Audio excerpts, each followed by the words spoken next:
Our mic's on. All right. Hello, I'd like to welcome everybody to the Monday, July 22nd, 2024 City Council meeting. Looks like we have quite the crowd tonight. That's excellent. Roll call. We have Councilors Morrill, Kelly, Theriault, Smith, and Bagley joining us in the council chambers. Councilor Lovewell is planning to Zoom in. It looks like she hasn't been able to log in yet, so hopefully she'll be joining us shortly.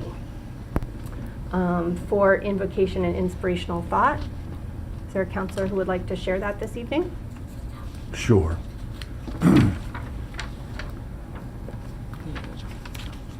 like to have everybody join me in the attitude of prayer.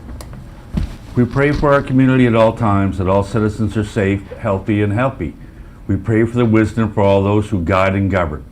Help this government body in every situation to know and to do the things that are right and just with soundness of judgment and making vital decisions. We pray for the peacekeepers, that the holy life-giving spirit may ever dwell in their hearts and the barriers of fear, suspicion, and hatred may fall.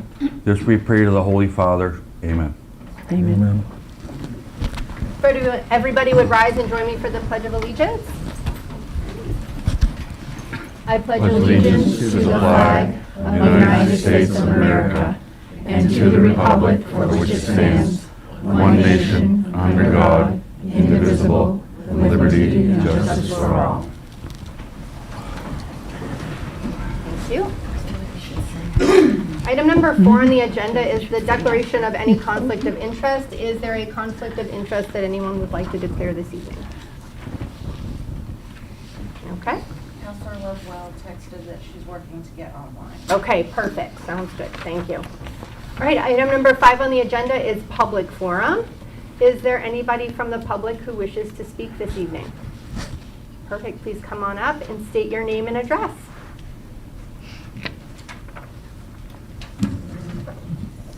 Mayor Boma, City Councilors, City Manager Thompson.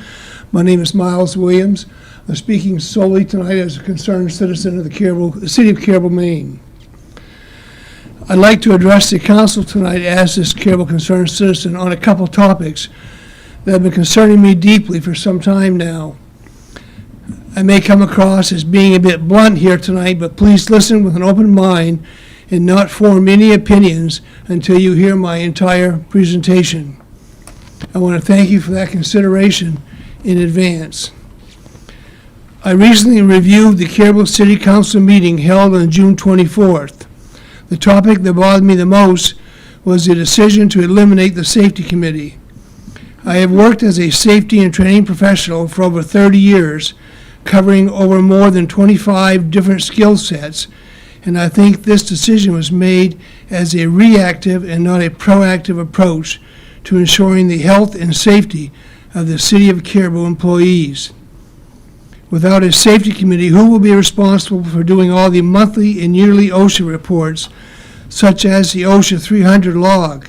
If that isn't kept up to date monthly in an organization the size of the City of Caribou, it would take at least a week at the end of the yearly cycle for one person to complete that, and that would be with the help of the HR and payroll people. This is just one area. What would happen if a fatal accident were to happen in our employees? Who would make the timely required notification to OSHA? Who would do the investigation and write the summary for OSHA? These are only a couple examples of the responsibilities of a safety officer. Another major responsibility in today's world is the drug testing for drivers. We as a city have many operators who would fall under these state and federal requirements, and these are not optional.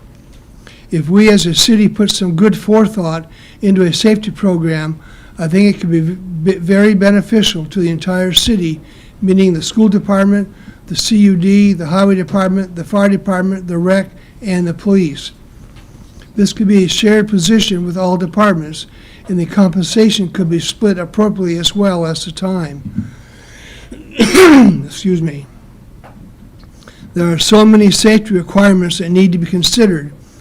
Many studies have been done proving that an employee that feels their employer cares about their safety and well-being is much more productive, and that can be a morale builder or a morale buster. What is the message being sent to our employees by eliminating the safety committee or the position? Safety is such an important message to the employee, it cannot be put on the back burner. Being short-staffed, our department heads are already overworked, and the time needed to effectively implement this in their respective departments just isn't there to do it appropriately. Depending upon who the city's insurer is, it could actually be a requirement to have a safety and health training program. In 2016, I was recognized on a state level by a major insurance company for having an excellent safety and training program that was rated as number 2 for that company's clients in all of New England.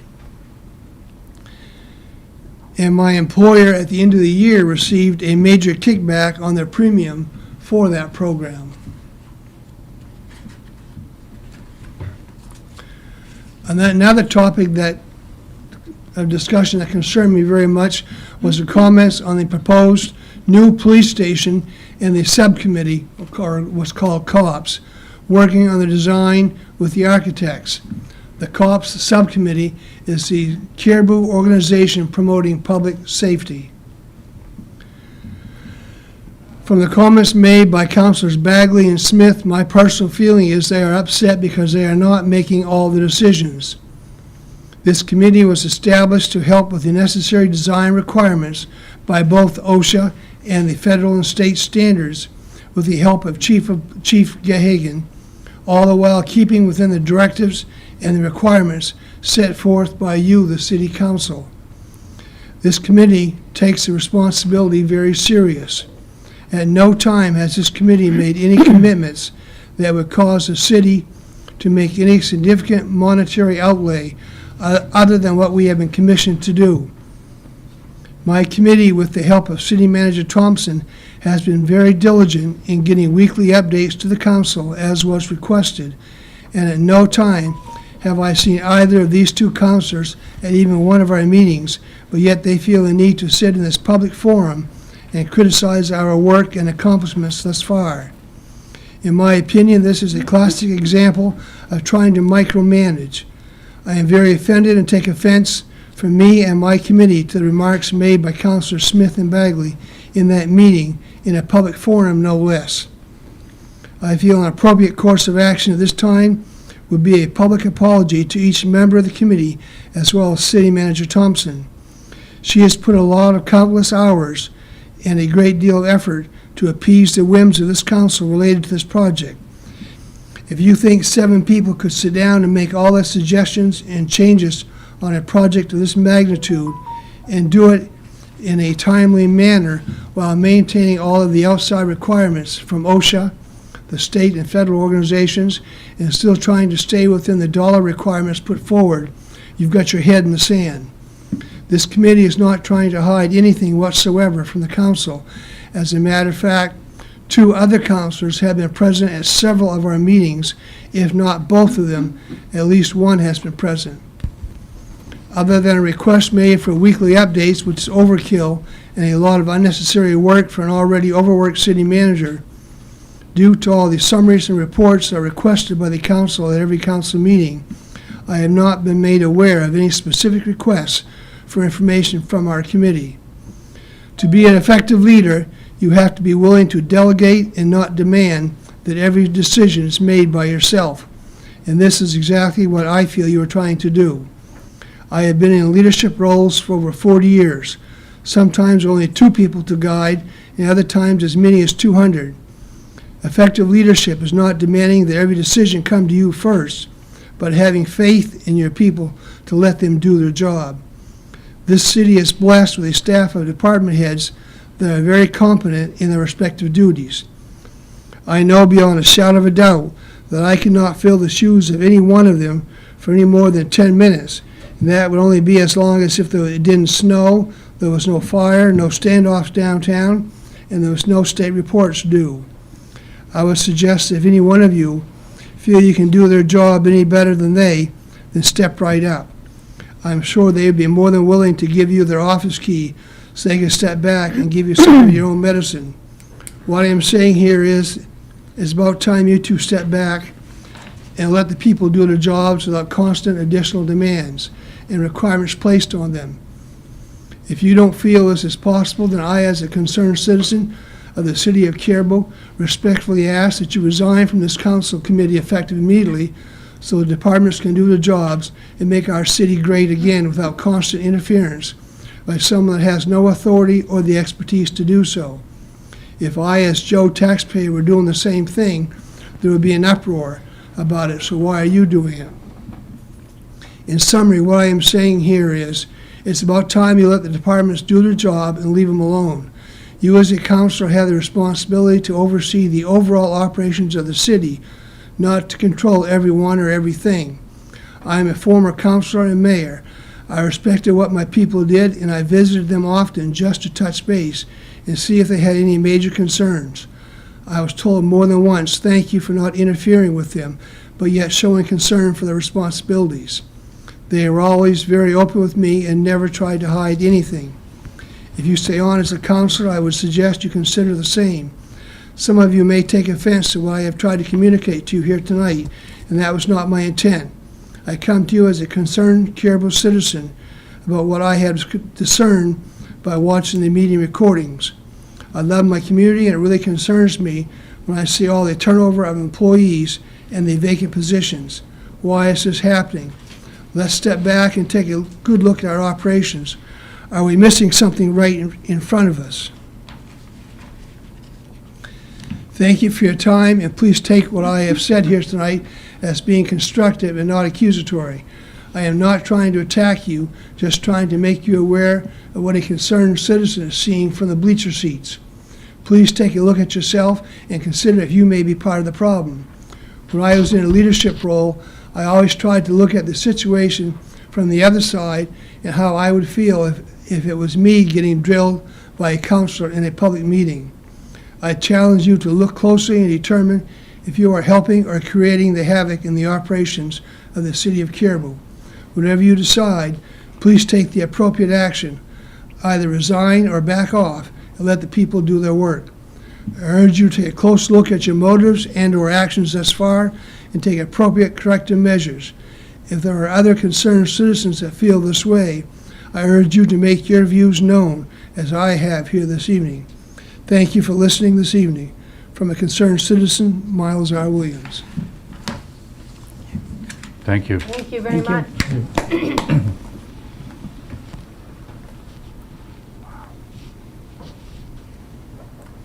Councillor Lovewell, can you hear us?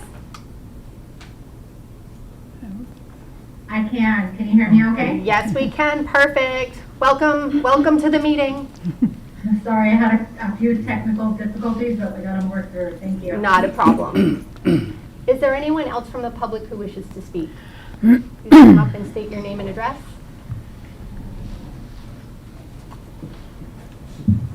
Troy Haney, 236 Van Buren Road in Caribou.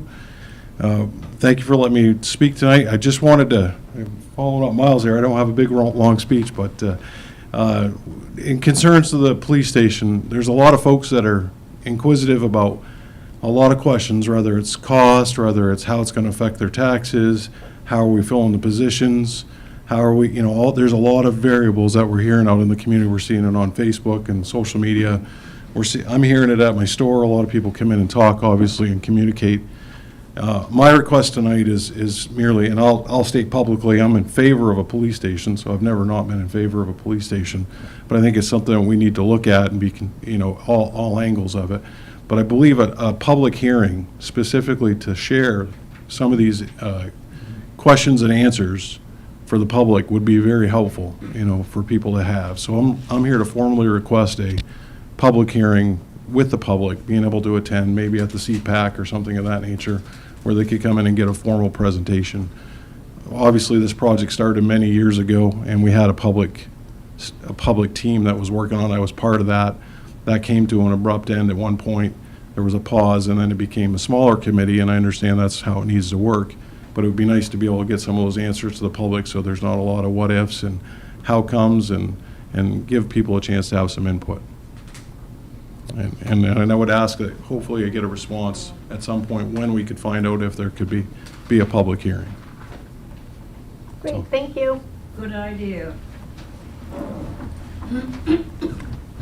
Is there anybody else from the public who wishes to speak?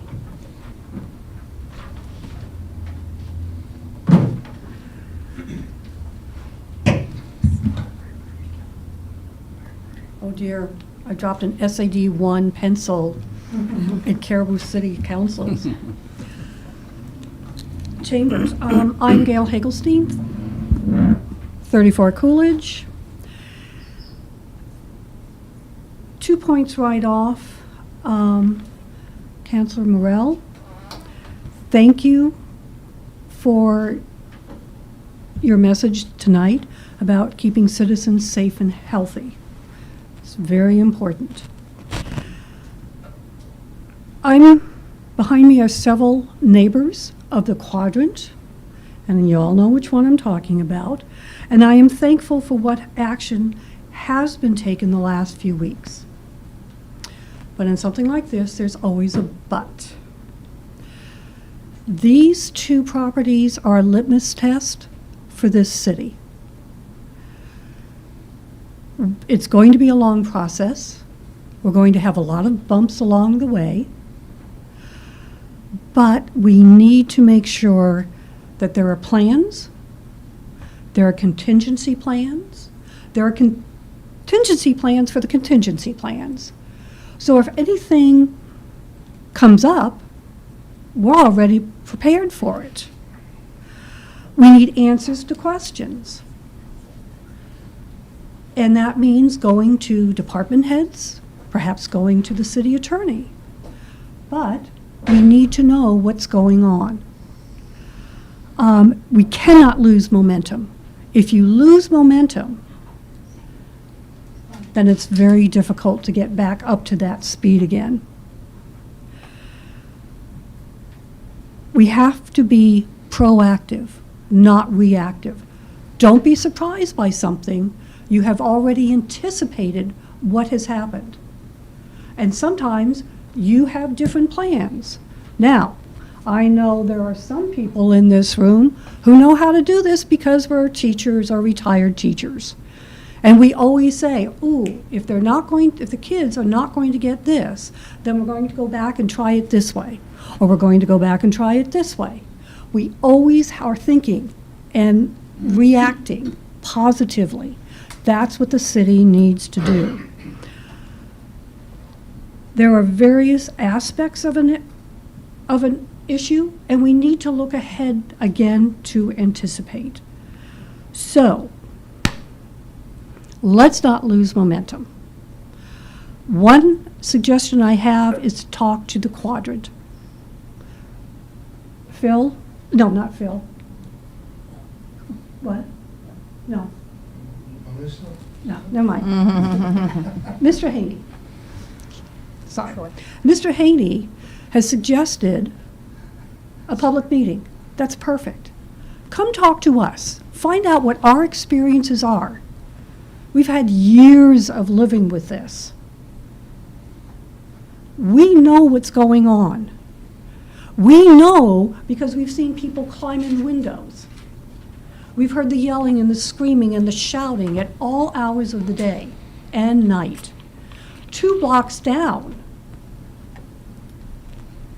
there are rodents living in one of them, and those are the 4-legged ones.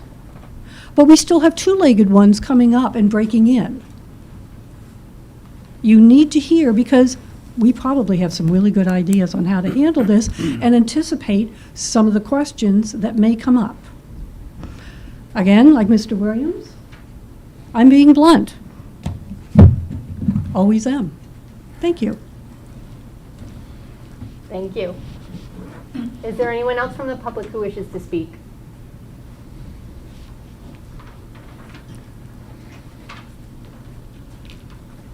I'm Gail's other half, Bruce Hagelstein, 34 Coolidge.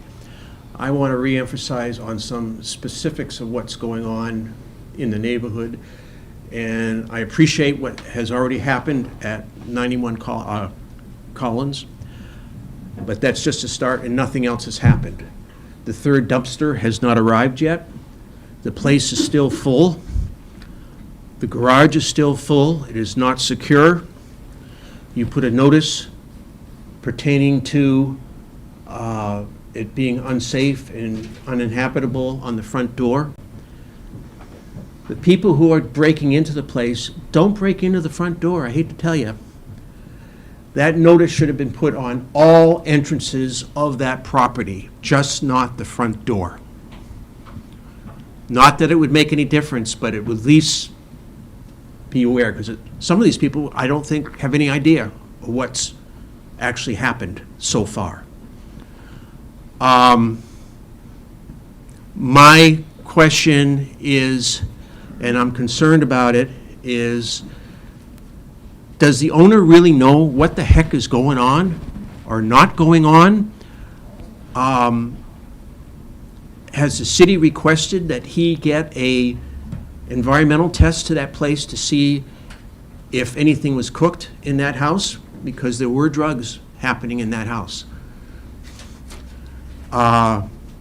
If he's planning to sell it, I don't know how the heck that's going to happen, but environmental study needs to be done in that place, and the city ought to require that.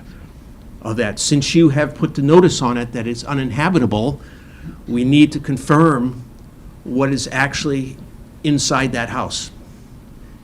And if it is unsuitable or it's dangerous, then the next action happens that to the owner that it needs to be taken down. Pure and simple. It's black and white. So, as my wife said, we've got to keep the momentum going. We had a good start there, but things have been on kind of hold here. Nothing is following up. Now, on that notice that's on the front door, there's all kinds of state, and city statutes posted and so forth.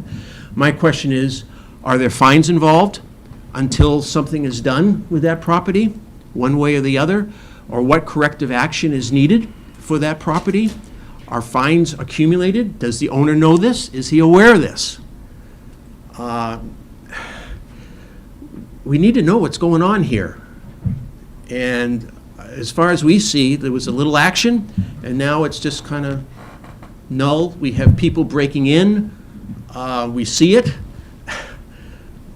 We're not done yet. It's not over yet. It's kind of the tip of the iceberg, in my opinion. So, thank you.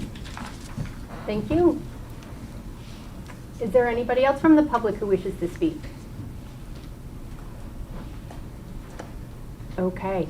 On that note, I think you'll be pleased to know that item 9B on our agenda is a blighted property report. Our code enforcement officer will be here to give a report on blighted properties. That's something that we've talked about at previous meetings, and so he will be here this evening.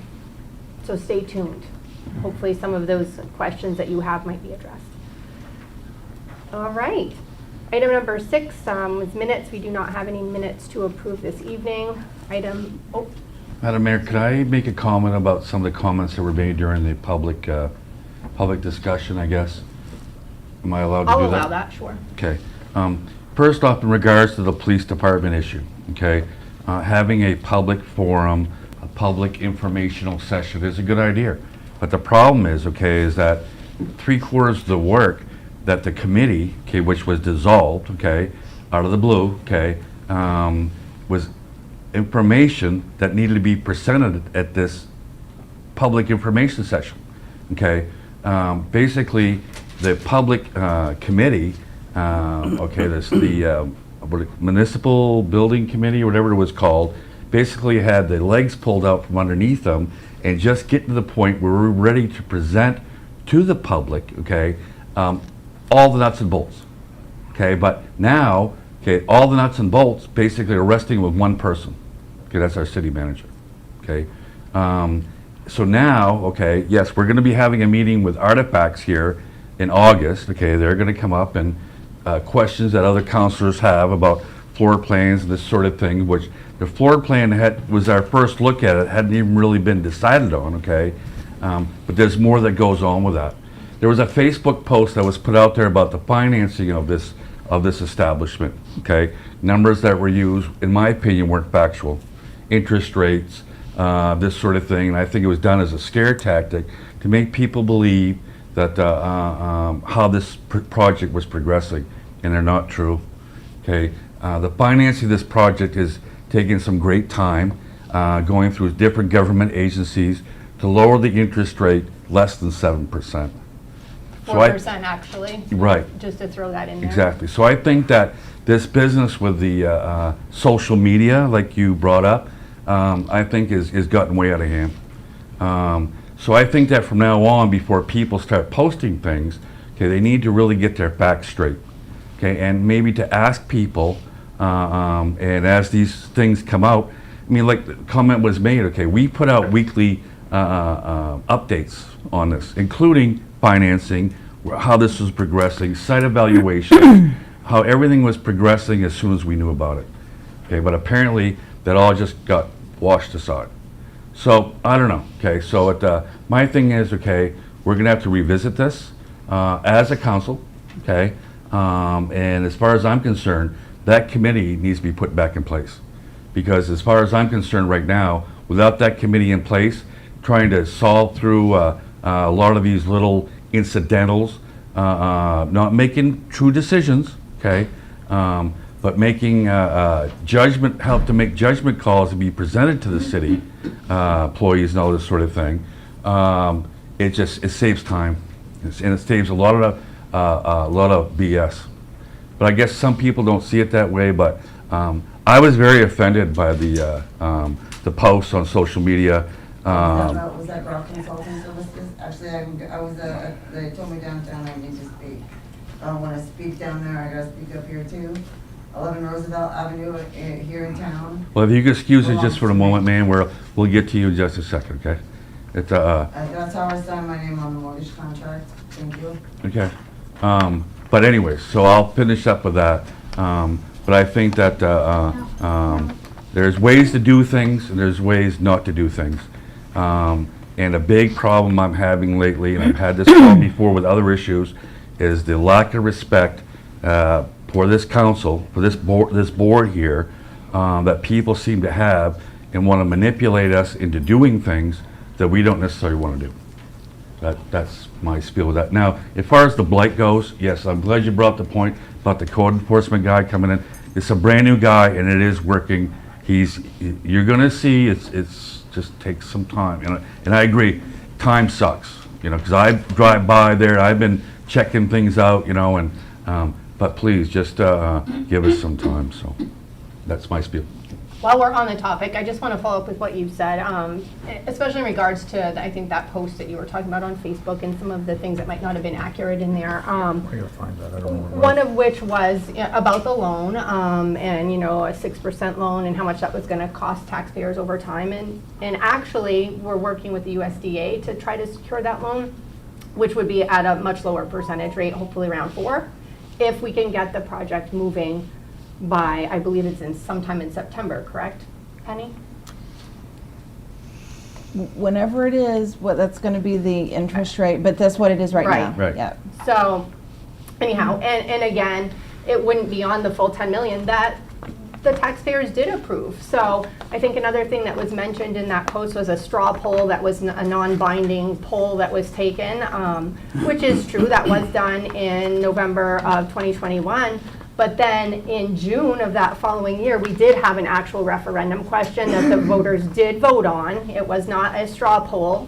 It was a binding referendum, and the voters did vote for that $10 million for that police station. Right now, because we were able to get some congressionally directed funding, wow, it's hard to say, we actually can bring the cost of this project down to around $7.5 million. So when we actually are looking at this loan, it's not going to be on 10 million, it'll be on 7.5. So those are just a few of the things that I saw from that post that I wanted to just kind of correct to make sure that people were aware of what the actual facts are. My only question, where was the post posted? That's all I want to know. Facebook. It was on Facebook. I missed that one. Okay. That's all. I was going to That's all. wait and do this towards the end, but I think while we're on the subject, I'm going to do it now because I have something to say about that post too. And if memory serves me correctly, a while back, the council had a discussion concerning posting on social media and came to the consensus that councilors should not be doing this. It's fuel for all kinds of comments from the public, some of whom don't even live here or aren't even real. And however, a couple of weeks ago, a councilor posted a picture of the facade of a police station as well as a floor design. The picture on the outside of the police station was an architect's rendering of a facade, and the floor design was a new station was just a suggestion and not approved by the city. It's human nature to post opinions on Facebook. Everybody, especially when it has to do with city government, elected officials, and so forth. But these opinions have resulted in misinformation being posted about architects' designs, the number of police officers we have in Caribou, the uses allowed at the building site, whether or not other buildings have been looked at for renovations, having no jails, so forth and so on. As I said, it's human nature to post their opinions, and honestly, most people don't know what they're talking about. Like, my wife's cousin and brother down in Connecticut told me this and told me that, you know. But what disappoints, or actually disgusts me more than anything, is the fact that this counselor who posted made no attempt to correct the misinformation that was out there on social media. No attempt at all, at least that I saw. That leads me to believe he did this on purpose, and he orchestrated this so that people would come out and post misinformation.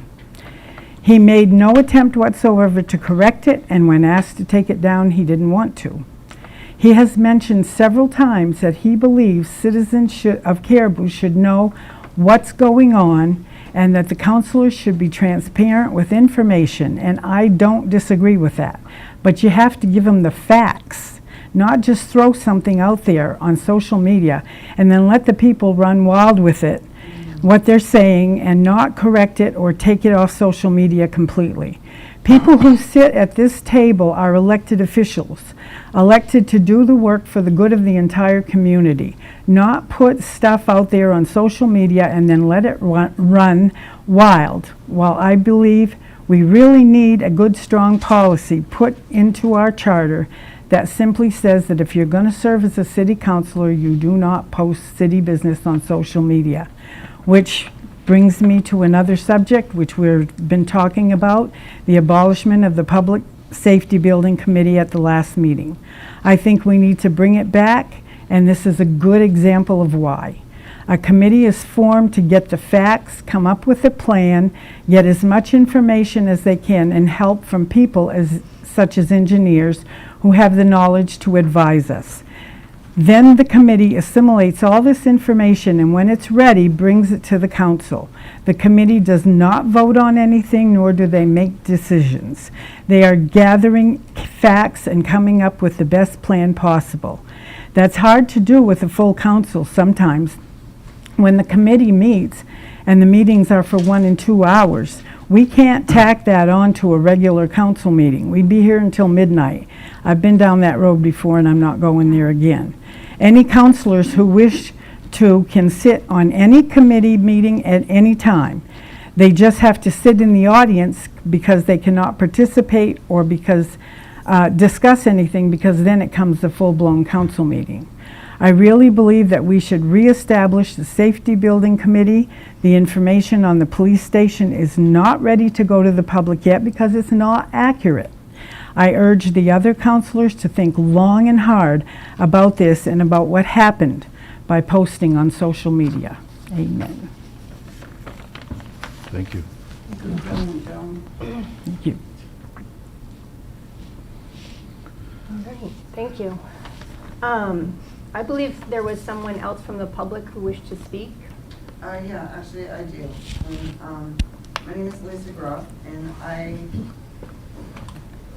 signed away 20 years of my life at 11 Roosevelt Avenue And my money that I get from the Social Security Administration is because I retired a Class A CDL driver's license in order to get that money. And federal Social Security Administration is a federal agency. And I have my mother's death certificate. The death of my mom put me in charge of me, which meant that my Aunt Pat wasn't in charge of me when Mom died. The Wayland State Bank never had an ethical bone in their body.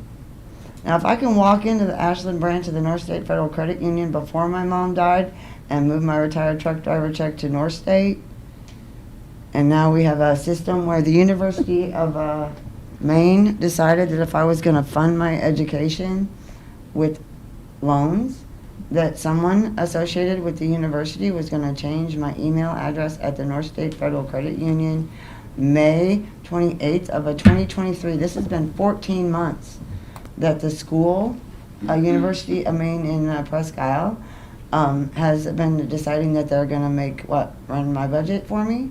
$1,877 is what I get because I gave up a Class A CDL driver's license in order to get that money, and it's been that way since 2011. Now, I'm a cancer survivor. I am a cancer. I would have not had removed this much breast material if I didn't have cancer. And I have worked very hard to get to where I'm at in my life today, and this should be the only real ID that goes at 11. The Mary Kate, whatever the train is at the university, that is my house. I pay the mortgage. I wrote the check to put the fuel in the basement. I'm running on empty. Ma'am, what And- are you asking the city council to do for you? I acknowledge the fact that I own my house, and there should be no other identifications. Now what? And that's all I have to say. Thank you.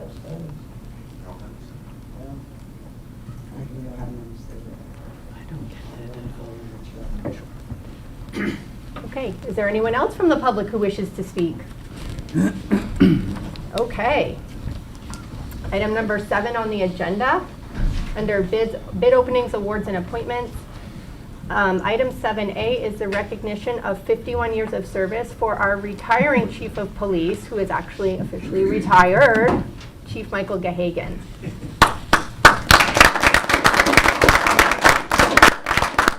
So, Chief, would you please come on up so that we can give you just a little token of our appreciation for all that you've done for us.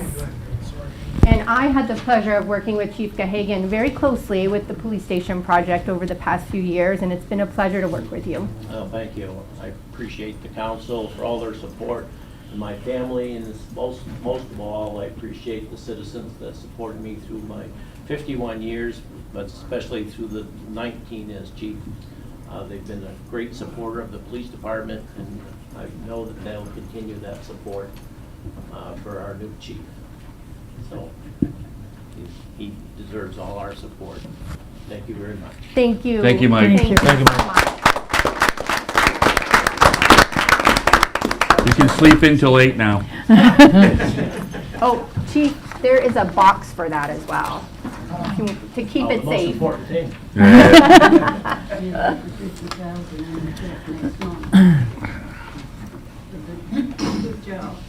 All right. Item number 7B is the introduction of our recently appointed Chief of Police, Corey Saucier. And Penny, did you have some things to share with us? On July 15th, 2024, Corey Saucier was sworn in as the Caribou Chief of Police after a rigorous hiring process. Chief Saucier replaces Chief of Police Michael Gahagan, who served in the Caribou Police Department for 51 years, 19 of those as Chief of Police. Chief Corey Saucier is a graduate of the Fort Kent Community High School. After graduating in 1993, he enlisted in the U.S. Army, then worked for a local lumber company as a lumber grader and lead man for several years. Chief Saucier attended the University of Maine, Fort Kent. Chief Saucier began serving on the police force in Caribou in September 2008, graduating from the 16th Basic Law Enforcement Training Program at the Maine Criminal Justice Academy. Chief Saucier worked full-time in Caribou until he took a position from 2015 to 2019 with the Aroostook County Sheriff's Office, which included 1 year as a detective. Upon returning to Caribou with this enhanced law enforcement experience, Chief Saucier was rehired as a patrolman in October of 2019 and promoted to sergeant in December 2019. In May 2024, Chief Saucier was honored by the Maine Chiefs of Police Association with a life-saving award for his quick thinking and heroism during a January 2023 structure fire. At this time, the City Council would ask Chief Saucier to come up and share a few words about his vision for the department. Yes, thank you. Please come up.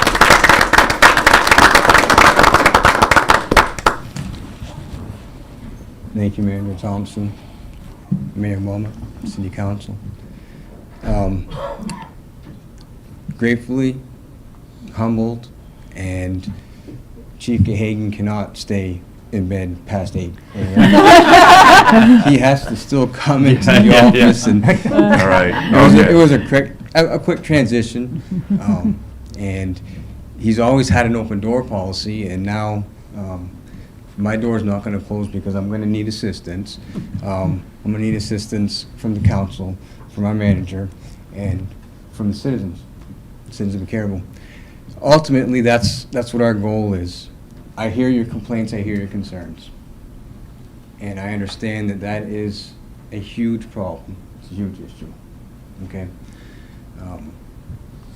I wish we could work a little harder at it. I will tell you that we're trying. Just keep letting us know what's going on so that we can keep in the loop with you guys as well. I realize that there's a community or a neighborhood watch, and that's great. I'm all about information sharing, okay? If we can get the information shared to us, we can move forward with it. We're going to work with the city, and my ultimate goal is to make the citizens of Caribou feel that they're safe.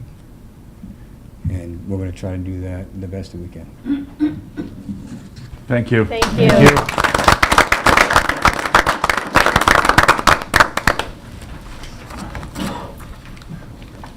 Okay, for item 7C, I would like to invite Chief Lajoie to come up. This item is the acceptance of a grant award to the Caribou Fire and Ambulance Department that he can share some information with us about.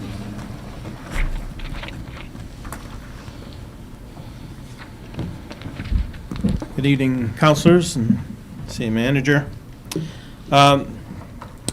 I'll just read a small portion on the department memo that I presented for the packet.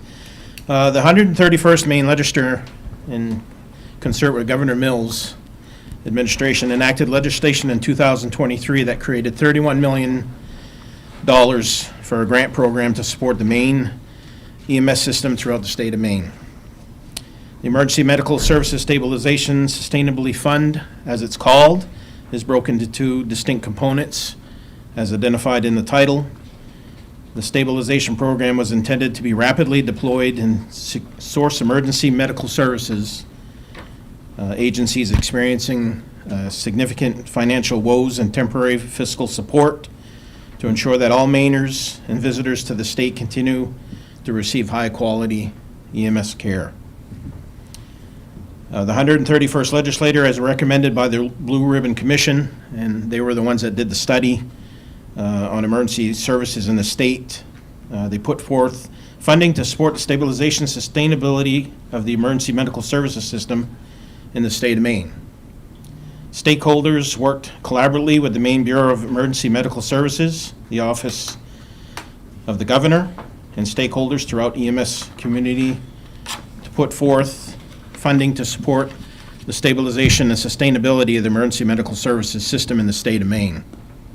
Over the past few decades, the EMS system in the state of Maine has faced significant challenges with staffing and long-term funding, making it difficult to ensure that all Mainers have access to high-quality EMS no matter where they live in Maine.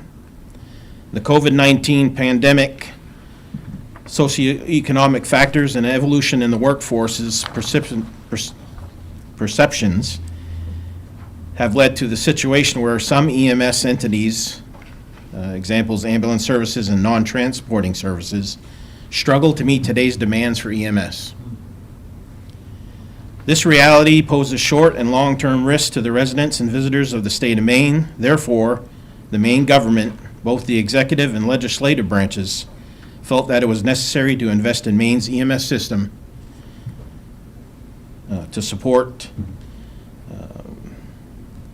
lost my place here, to support the existing system until such a time when a more sustainable solution can be implemented through communities in the state of Maine. The Maine Board of Emergency Medical Services, the Maine EMS are committed to promoting and providing comprehensive and effective emergency services to ensure optimum patient care charged by enabling statute. Transporting and non-transporting services were both eligible for this grant. The City of Caribou obviously falls under the transporting portion, that we're eligible anywhere from $15,000 to $200,000 for the grant. The grant process started at the end of 2023. There was a little bit of a stall on getting an exact date to stop the grant process, but we finally got our statement that we had been accepted to receive the grant, and it was for a total of $200,000. And that's for the EMS side of our service. So with that, there's 4 categories that the funding fell under. First was supplementing wages, benefits, stipends, and incentives for EMS clinicians. During the application process, I applied for 2 per diem positions, totaling about $102,000. At that current time, we were short-staffed. We had 1 person out with an injury, and we also had 1 vacant position, so we anticipated having to use a per diem hiring process to fill some of our empty slots. Because of the stall in the application process, we ended up getting our person that was injured back on staff again, thankfully. She'd made a good recovery, and we also were able to hire another full-time person, bringing us back to full capacity. So the per diem side of it has kind of fallen through, so I've asked Maine EMS to reallocate those funds to hopefully put towards our overtime expenditures. So I haven't actually heard back from them yet on that. Another thing I applied for was advancing education from some of our basic EMTs to the advanced level, and providing $5,000 for each one of those. And also in there, I applied for COVID response stipends for 14 of our members that worked through the pandemic, and were first line people dealing with that most every day on shift, and that was a total of $28,000. Second part was training within the department. The department is real aggressive on training. We like to keep up with all the trends. EMS evolves so much every day. There's always something new. So we try to want to keep our staff as educated as we can on anything new. So we applied to purchase a Realty Integrated Modular Simulator program for around $12,000. That enables us to basically, it's a system where we can run all our personnel through tests. It shows different cardiac rhythms and stuff that we deal with, and the treatment for those. You can change the scenarios all the time, and most of that is all done through an iPad. So that enables us to keep up with the most modern education that we have out there. Third part of it was administrative support, stipends and incentives. We have a QA, QI officer, we have a training coordinator, and an infection control officer that basically does the extra work on their own time. So I felt that it was necessary to provide a stipend for them at $1,000 each. And the last section was capital expenditures. This is where we could purchase equipment for use at the station, not to exceed $50,000. We were lucky enough to purchase another Lucas device, which brings us up to 3. So now our 2 first out ambulances are able to have a Lucas device on them, and we have 1 backup that we keep at the station in case something else is to happen. So very fortunate to be able to have those 3 pieces of equipment. Our McGrath video laryngoscopes, we now have 3 more that we ordered, and which will equip each one of our ambulances with a video laryngoscope, which is also an exceptional piece of equipment to have these days. So, and the other 3 items that I'm going to talk about, we're in the process of purchasing. It's called an Indy hydraulic lift system, and our line of work, back injuries are always there.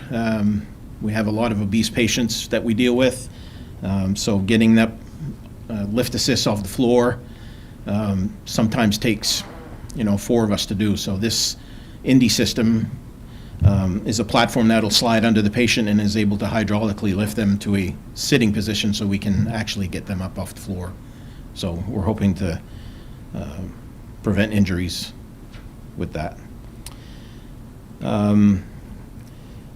All our ambulances are equipped with, we call them jump bags. Those have not been updated since I've been on the department, and that's over 30 years. So we felt that this time was a good time to purchase new bags.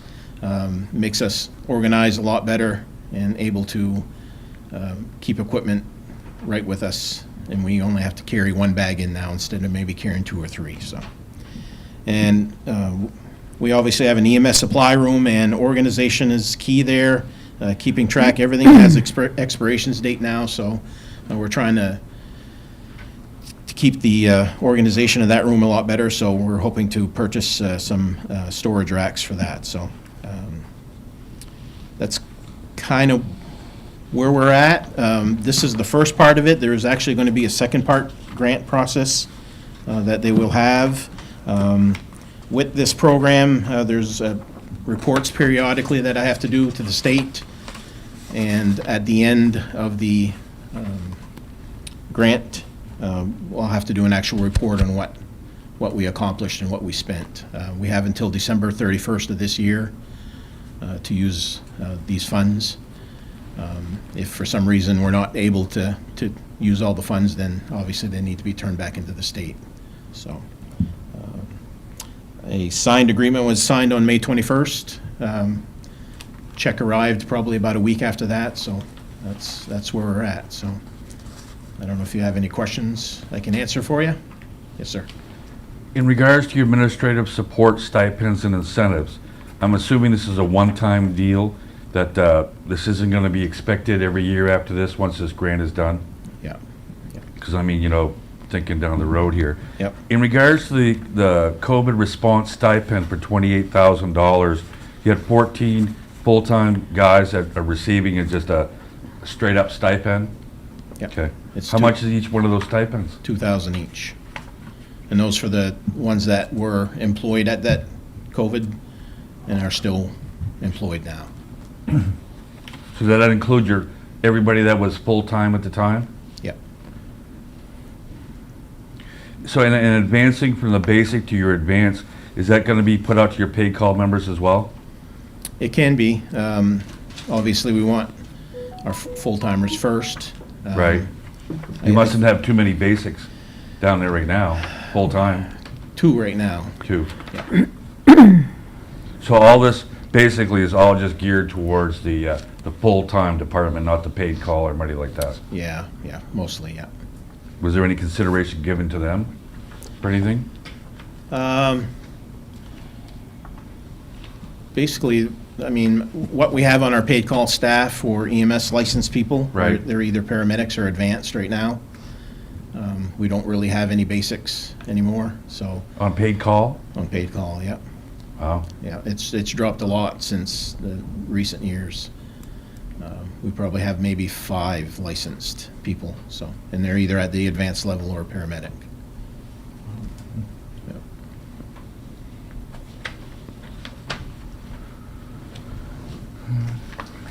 Any further questions, Counselor? There's a lot packed into that grant. Quite a Wow. bit. Good thing. Quite a bit. A lot of good stuff. All right, does anyone else have any other questions? Okay, so part of this is that we as a council need to accept this grant, so what are the wishes of the council? Move to accept the grant. Second? Moved and seconded, further discussion? Bagley? Aye. Kelly? Aye. Lovewell? Aye. Morrow? Aye. Smith? Aye. Terrio? Aye? Aye, motion carries. Thank you. Great, thank you. Okay, item number 7D is, or was, about the award for the RFP for the removal and disposal of the residential structure at 15 Prospect Street. Penny, I think you have an update for us on that. I do. So staff put out a request for proposals for the removal and disposal of the residential structure at 15 Prospect Street. There was a scheduled visit to the property on Tuesday, July 16th at 10 a.m. There were no contractors present. The bids were due on Thursday, July 18th at 2 p.m. and no bids were received. So at this time, unfortunately, the City Council does not have any action to take to accept an RFP. So we need to go back to, yes. Go ahead and then I'll ask you the question after you. I That's didn't- I was just wondering if we can, now that you've put it out to bids and we got no bids, can we hire somebody to Yeah, do it? we can kind of fish around and see Right. if we can get, the council would still have to accept, you know, a contract. Yeah. So that would be at our August meetings. But at least now we can just do it because we did our due diligence. Also, is this something that the highway can help with or?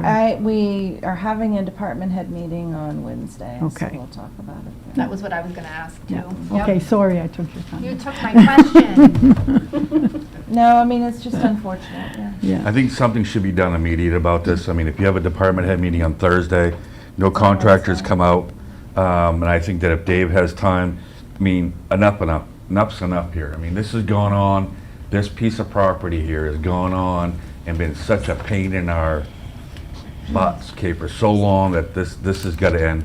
And I go back to what these citizens were saying here, that if we don't take forceful action, okay, it's just going to keep going on. I don't want to give that guy another month.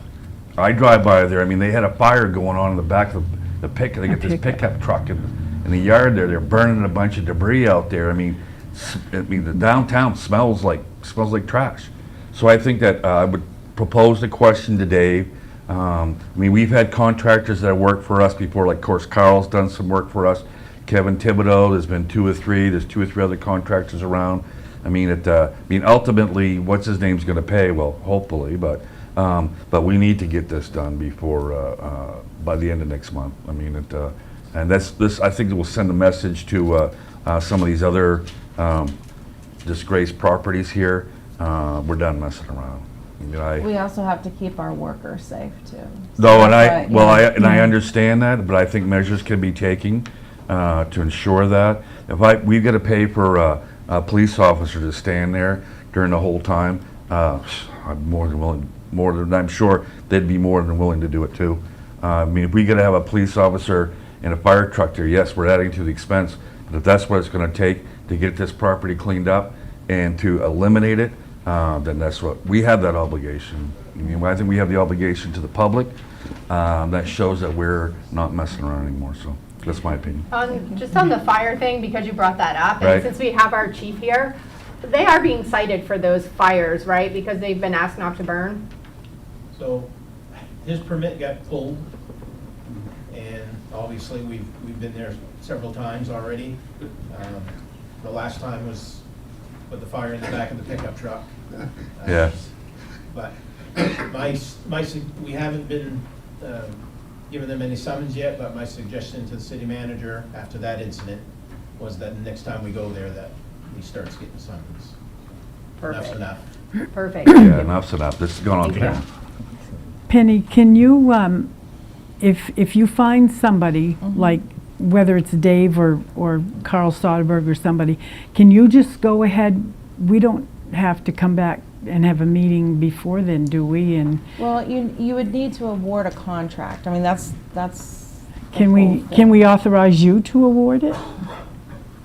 Well, are you gonna, I mean, you wouldn't want to put a dollar amount, because then when you Right. get an offer, it's gonna be that amount. So you're Right. not really encouraging competition, you know, what, to Well, say, you oh, just we're willing did. to pay the, you know, we're You willing just to did. pay this amount to have it done. There was no competition, that's the Yeah. problem. Yeah.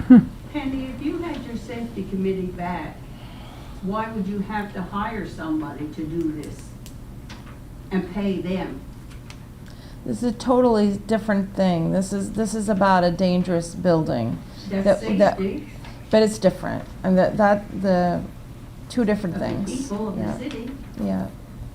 I'm just talking about having employees deal with this issue, and they may not be safe working at that location, is Right. what I'm saying.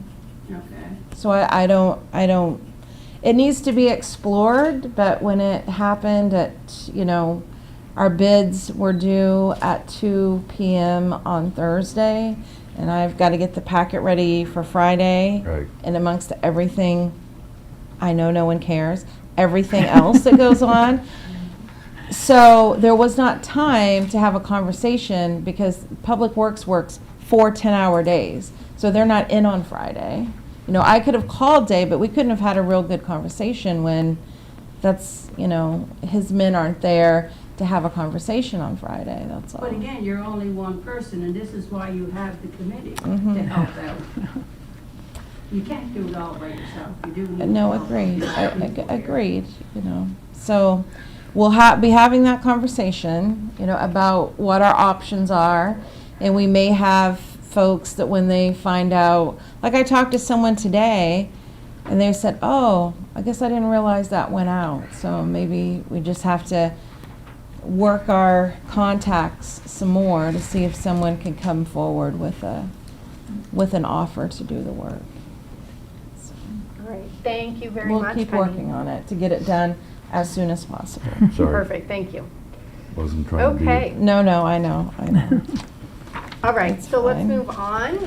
So item number 9 is under reports by staff and committees, and the first item is 9A, our June financial report.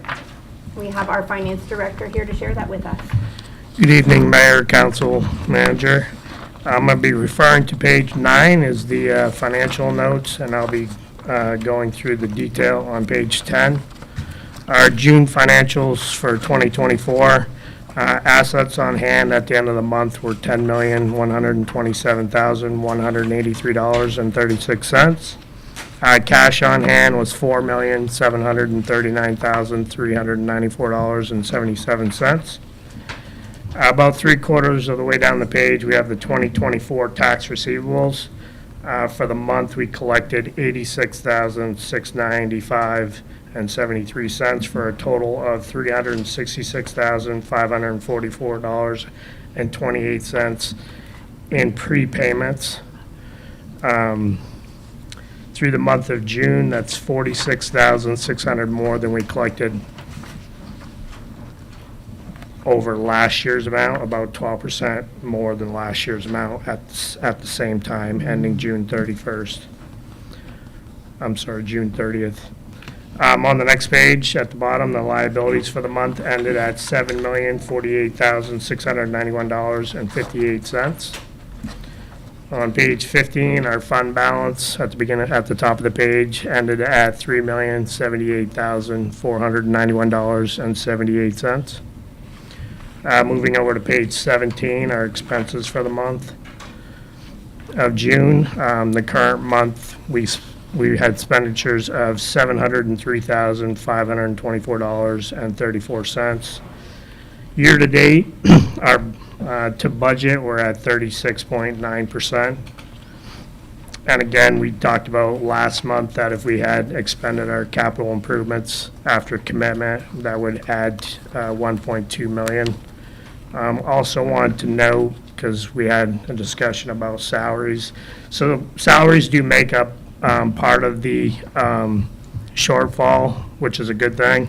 But if you look on Public Works, just for an example, they're at 36.7% as well.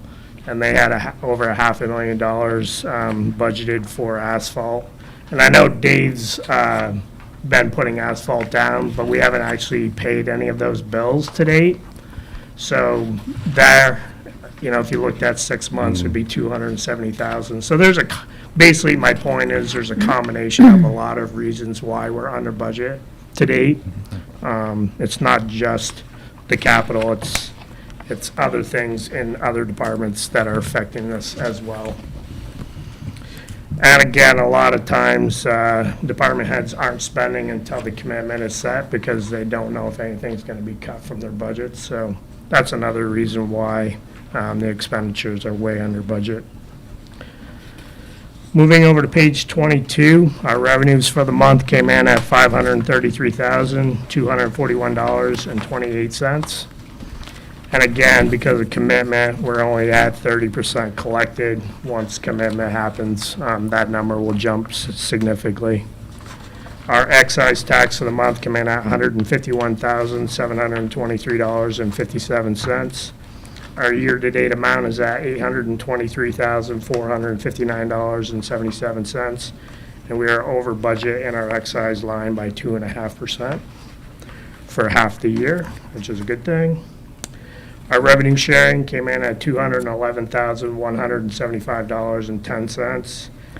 Year-to-date, we're at $1,042,739.54. We're over budget by 1.1% for half of the year, about $22,700. Moving over to page 27, I have the quarterly investment report. We did have 2 CDs that matured during the second quarter, and that one was Knox Library Trust CD. We renewed for a year. It was at 3.8. We were able to get it at 4.1, so we are still renewing at a favorable rate going forward still. And the County Federal Credit Ken Matthews Scholarship, that actually came at that same rate, 3.75. On the next page is the graph for the month, and we're going through the rotation. It does show revenue sharing.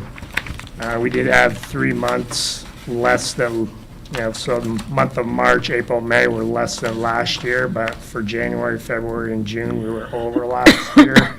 And again, we're at 1.1 over budget for the first 6 months of this year. So everything's positive on the revenue sharing for the first half of the year. Any questions? Any questions or the wishes of the council? Motion to accept the June financials as presented.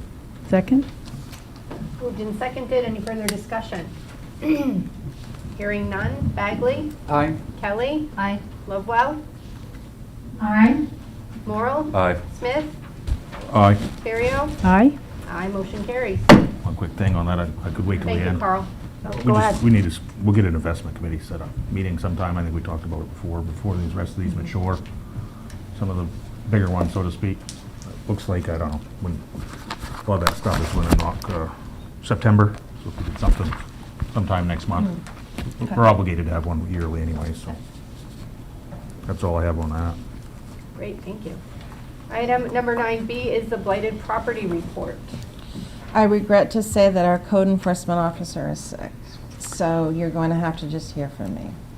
All right. That's okay. No, it isn't, because I don't have a lot of updates, but we have made progress on 20 Pioneer, 91 Collins Street, which has been discussed tonight. I did talk to Mr. Corey today, so that was the last time I talked to him, was today. And he does acknowledge that he doesn't currently have a dumpster there. He hopes to get another one there this week. His intention is to sell the property, which I've made a note of your concerns about, it being posted as unfit and, things that we can explore with that. 61 Washburn Street, we did get a quote to get that cleaned up, which was significantly higher than I had hoped it would be. Our code officer sent out some more notices of violations, and we have heard from most of those actually did contact us with updates, and so they're working on those too. I wish I had more to tell you, but those are the ones that I know about. Just a quick question. Are we working on a process for fining people who are not? So, I mean, as has forward been with talked the about letters? at the planning board level, we have in our ordinance already, in our building and housing chapter of our ordinances, that same ordinance adopts the property maintenance code, and it also has in there a mechanism for fining people. And that would involve, sending them notices, bringing them here to the council, and we certainly can be working on that. Again, as you said, our code enforcement officer is new to the position, but I will say he's passed his first 3 tests, which is record time, because other code officers took much longer than that, but he's got a real interest and is very passionate about getting these things done. Not that you need to pass a test to be able to work on blight. I'm not insinuating that. I'm just saying he's really getting down to what he needs to do. And these are things that we're going to work into. We're trying to do a few things at a time and, work on tracking with the violations, and the planning board is working on, an ordinance to be able to put more teeth into what we already have also. So as we're working on those different things, trying to use the tools that we have in our toolbox and sharpen some other tools maybe we can put into our toolbox. Great, thank you. It's a process, but we are working. And I would like to thank the planning board. I know we have some representation here, but I'd like to thank the planning board for their work on that new ordinance. So hopefully we'll And be they're able to- having a special meeting, a workshop on this ordinance a week from tonight. So they're really working to get the language right so that they can bring it to the council. Well, that's great.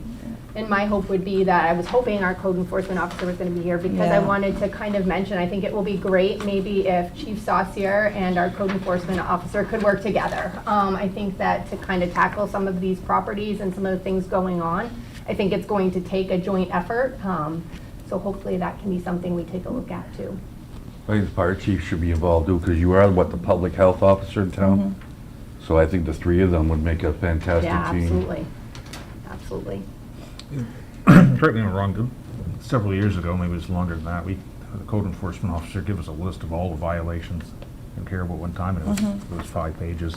Everybody from mowing grass, I know we're tackling this blight, but we probably really need to We sent some out about grass prioritizing and getting, also. but there was Yeah. we asked for the list because the previous Yeah. council said, well, which ones do we want? And then we're all going, well, I don't know. Right.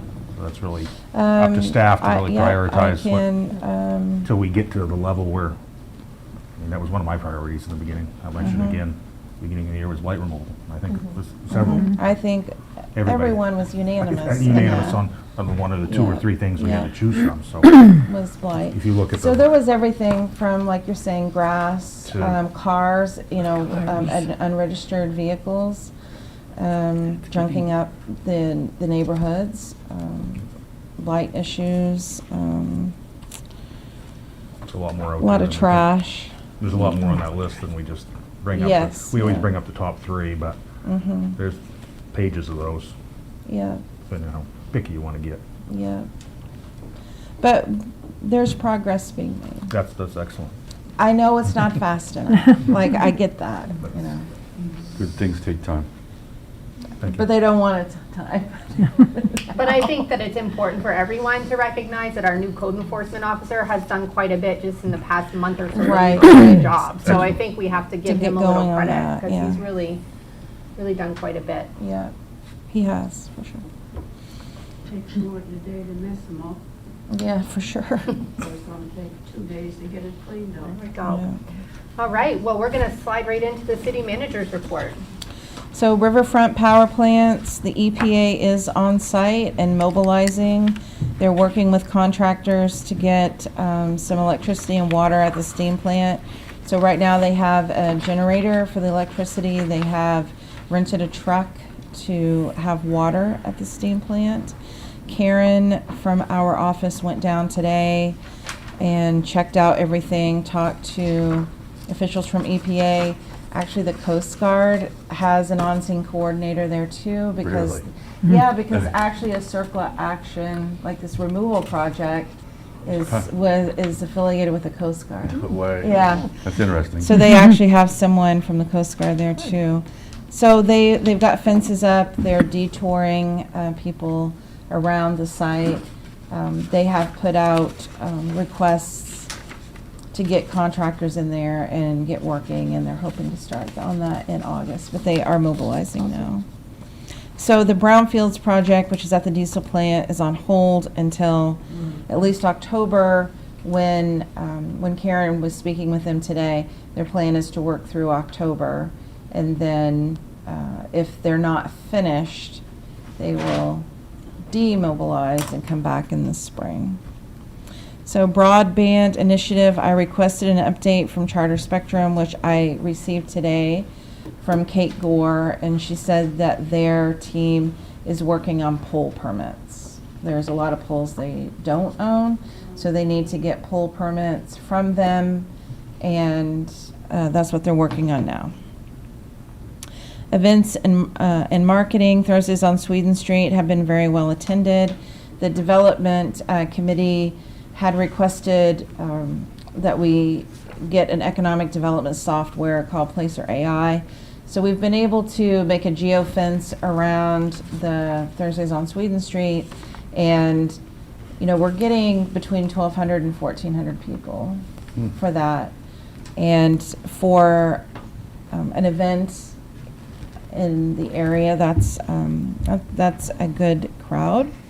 So the next event is this Thursday, July 25th, 6 to 9, and this is the kickoff to Caribou Cares About Kids, and it will be held at the Wellness Center. And crowd favorites, Star City Syndicate and Northern Maine Brewing will be there. There's actually, in the manager's report, you'll see I have the schedule is in here, and they have those. You can get them all over town, I think, right, Gary? You had a lot of, yep, and the city clerk's office has them on the counter. So that's what's going on there. The American Rescue Plan Act, all funds need to be committed by December 31st. So I would like the city council to consider having that as an agenda item here in the next few meetings, so we can have a discussion about how to use those funds. I have under Blight that our code officer provided an update. Unfortunately, he wasn't able to be here. The Development Committee met on July 17th. They have several task forces that are working on different things, and several of them are going to be meeting before the next meeting. And they're also planning a follow-up to the icebreaker that was held in January with the various city committees, and that will be in September. The facade improvement program, the fall application period will be opening up in the next few weeks. Those applications will be due in September for the fall award period. For business outreach, the development committee, one of the task force, I don't know why forces, one of the task forces, is working on an outreach plan. The fire station renovations and municipal buildings committee needs to be rescheduled. The police station artifacts will be here to present at the August meeting. River Road, Versant is working to get the pole moved, and I think I heard from Councilor Terrio, they have been down there poking around. They patted the grass. Okay. Where they're going to move it to. Okay. Haven't seen them since. Okay, good. So- Airport, the Central Aroostook Chamber of Commerce Oktoberfest will be held at the airport on September 14th.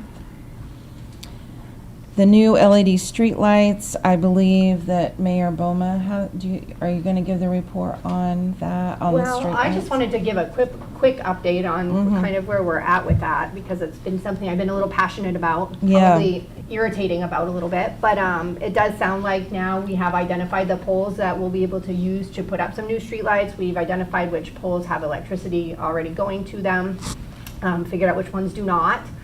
So the next step will be to move forward with that and hopefully get our quotes for each pole and how much it's going to cost us to get some lights up, and then we should be able to move forward after that. The only thing I don't know is the exact timeline. Quick question on that. That's basically a follow-up from the Highway Protection Committee meeting? Okay, so that, thank you. Yeah, Yes. because we So I discussed don't know if that. you want to reschedule, do you want to reschedule another highway protection meeting to go over the list, or? Well, it's not my committee. That's me. That's Oh. Joan. That's Joan. I think it's Joan. I'm I just think it's us. passionate about You're it. just passionate Yeah, about it. we talked quite extensively at that meeting about it, so. Yeah. I can, Okay. yep. So we are, we have been getting our information about that. And I know that was something you were, wanted to hear back about. So the comprehensive plan update, the planning board has drafts of several sections of the 2024 comprehensive plan. So they are working on that. 15 Prospect Street, again, we did not receive any bids. It continues to be, our police and fire are called there quite often. Age Friendly, the next meeting is Tuesday, July 30th at 2 at the library, and all are invited. Personnel changes, our new chief of police has started his position, and the fire and ambulance department is fully staffed. And with Cary Medical Center, the 100th anniversary of Jefferson Cary's vision for a Caribou Community Hospital will be celebrated all year long in 2024. So I also have in your manager's report, again, there's the schedule of events for Caribou Cares About Kids. I will also, we're gonna need parade float judges again. Yeah, so if we've got some counselors that are interested in doing some public service at the parade, we like to have 3 judges to judge the floats. I also have, I didn't have it in time for the packet, but I have at your seats our grant project updates for July. And there's not a whole lot of new activity on anything. We talked about what's going on at the power plants. The Maine Connectivity Authority, their next meeting is August 8th.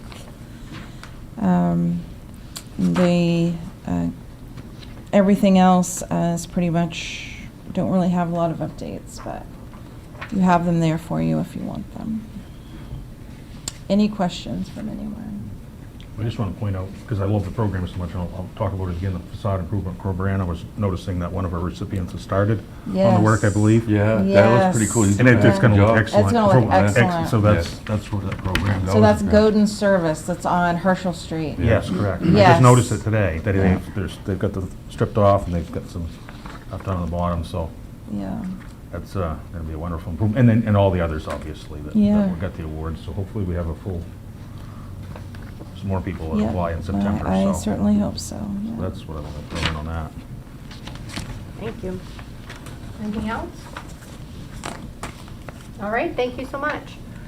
Item number 10, 10A is our Resolution 2 of the 2024 series, and this would be for establishing the 2024 property tax rates and related deadlines. There are actually several actions that would need to be taken under this, so we'll have to kind of work through those, and there's like 9 or 10 actions that need to be taken. Do we start with this. these ones? Well, you can vote on Like the resolution kind of incorporates all that, but I guess I just wanted to know, if the council had any questions about, so our department heads took a look at their budgets for the first 6 months of the year and what they had for areas that they hadn't spent, or maybe, that they don't, sometimes you have one-time expenses in there in the fall, or as like Carl explained with asphalt, even though we can see the asphalt going down, maybe it hasn't been billed yet, so we haven't paid for it. So no one knows that better than the departments. Like the departments know what their needs are, what has been spent, and where they have some room, either through unfilled positions, or in the case of Public Works, they had, so for example, some of the material that they bought this year, I believe it was the sand, was a much better quality than they've been using, so they haven't had to use as much. And when you combine that with the milder winter in the early part of this year, they were able to see some savings there from those things. And so all of the departments took a hard look at what they were able to trim from their budgets based on the first 6 months of the year.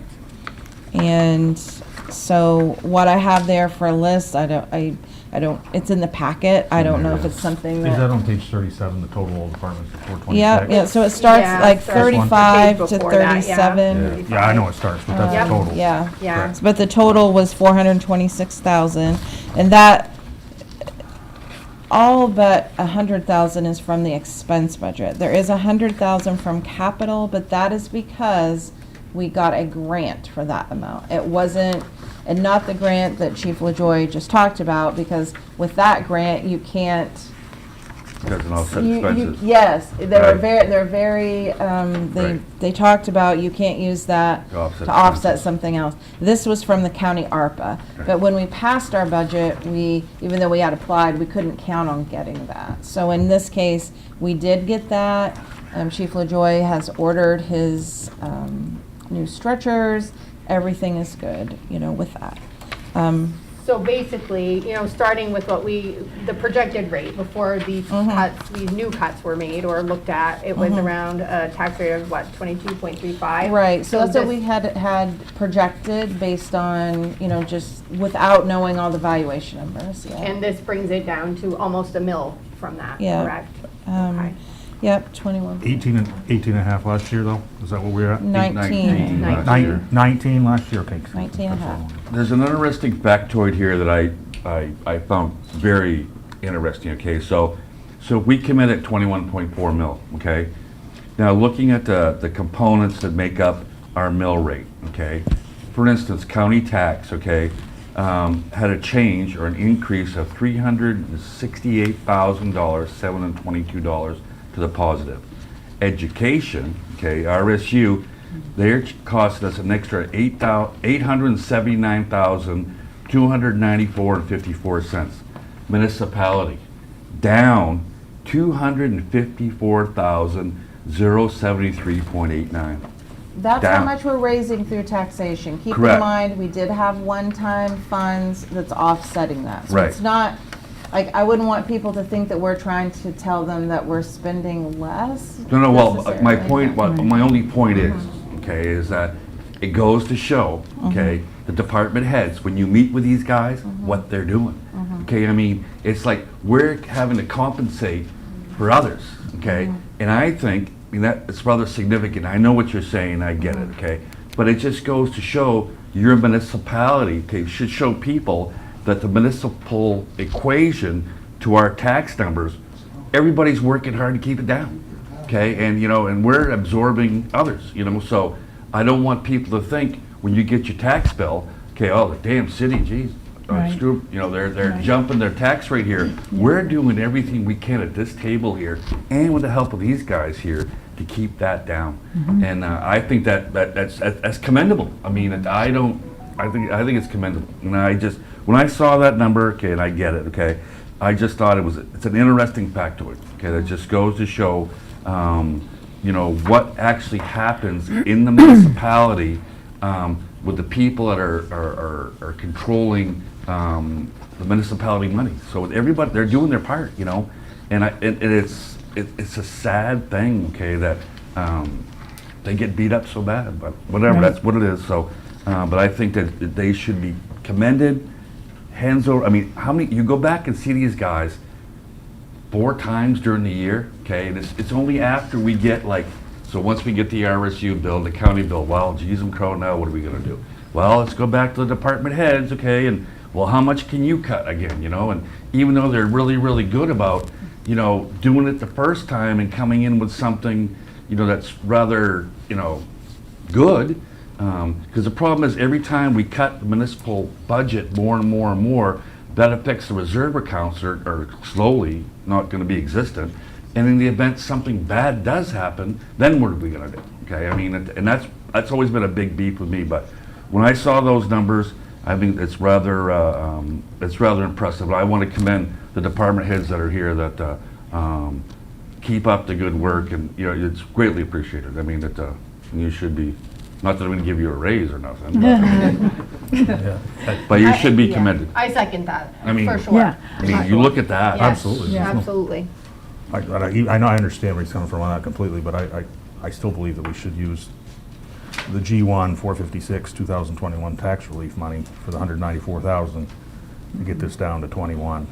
That's what money's there for. I know whether we're offsetting the RSU's costs or not, doesn't do us any good sitting there. It's like having a savings account and you don't use it to go pay your bill. So I don't think that's a bad analogy, but the money's there and I think we should use it, and it's the time to use it. I guess my only question to that is, okay, is that we all know that education is going to get more and more expensive, and county tax is going to get more and more expensive. So if we, by having that in a savings account, which I believe in having savings, That's one savings. well, if we use it up, then what else we get left to turn to if something bad happens? Anything? I would be concerned to see what happens next year with the RSU bill and the county bill and. Oh, it's obviously going to go up, so. Yeah. I agree 100%. We should not be using this 194,000. The people vote on the school budget. Right. They come out year after year and they vote yes. That's the way it is. That's what the school asks for. The people vote for it. I don't believe that anything should be cut from the municipal end of it, especially if they've come in and not had to go over and raise the taxes on the municipal end. Right. I don't believe that we should be using any savings or anything else because We're going to need it. and Mark Bouchard said it right. The tribes have spoken, you know, and so the tribes spoke. They passed this. They didn't go back and ask for some cuts somewhere. So I'm sorry, but that's the mill rate that comes up with the tax, with the budget increase on the school and the county.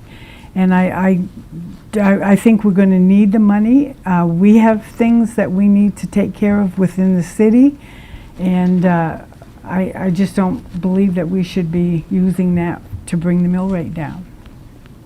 Do I understand this correctly? And I may not be. Is this excess taxes that were collected based on the school budget that is now being returned to us? From 2021. So Is that the correct way of looking at this? Yes, it is. So what happened in 2021 was the legislature had kind of a last minute, I don't know, there was a pot of money that they distributed through schools, and it amounted to twice of, two times this. So the school did not bill us for that amount. So we had set our commitment, but then we weren't billed for 194,000. Okay. So that's how we ended up. So no, you're characterizing it exactly right. It was money that was appropriated for the school, but because they didn't bill us for it, we kept it as kind of a tax relief fund, I think with the idea that if there was something kind of school related, and there was some discussion at the time that it should be like something's kind of school related. Yeah, so is it also true then that these funds were paid by the taxpayers? The 194K was paid by taxpayers, sitting in our reserve account? Not Caribou taxpayers, by state. This come from the state. This was a state generated. No, but we taxed our Correct. In 2021, citizens for that amount that then got refunded to us. So in my mind, I think that money belongs to the taxpayers and should be returned immediately. I don't think we have a right to save it for a rainy day or for some other city expense. I think that is the taxpayers' money that needs to go back to them now. That's how I look at it. I'm not understanding the other rationale to hold on to it. I don't see the rationale to hold on to it. We speak for a second on that, Yes, you 'cause may. correctly at the time, because we didn't use it, because we were able to hold, that correct year, we were Right. able to hold the mill rate, so we didn't reduce it. So we put it in, and that's why we called it, we had another reserve account at the time, and was that some that was left over maybe from the Rustic Waste Solutions? I can't remember. We had something else in there. Yeah, I don't But we remember. didn't put that money in that account. This one specifically was from that specific. So we didn't let that, because we had to vote on it to get it into that fund. Otherwise, it would have went into the overlay, and we would It have would used it have in. gone into, I guess, a fund balance. The probably. on fund balance, that's why we had to do it at the end of the year, otherwise it would have got absorbed anyway. Yes, we established like a separate line for it or A a separate separate, account for it. its own line, Exactly, that way, exactly. and that's why we called it tax relief funds, and if we're Because gonna it was use it, we're for gonna like use the it. 21, 22 tax year. Yeah. So the idea was if you needed it for the other half of that tax year, which would have been in 22, you would have had it for that. But we didn't need it that year because we'd already established the mill, I believe we only went up just, Yeah.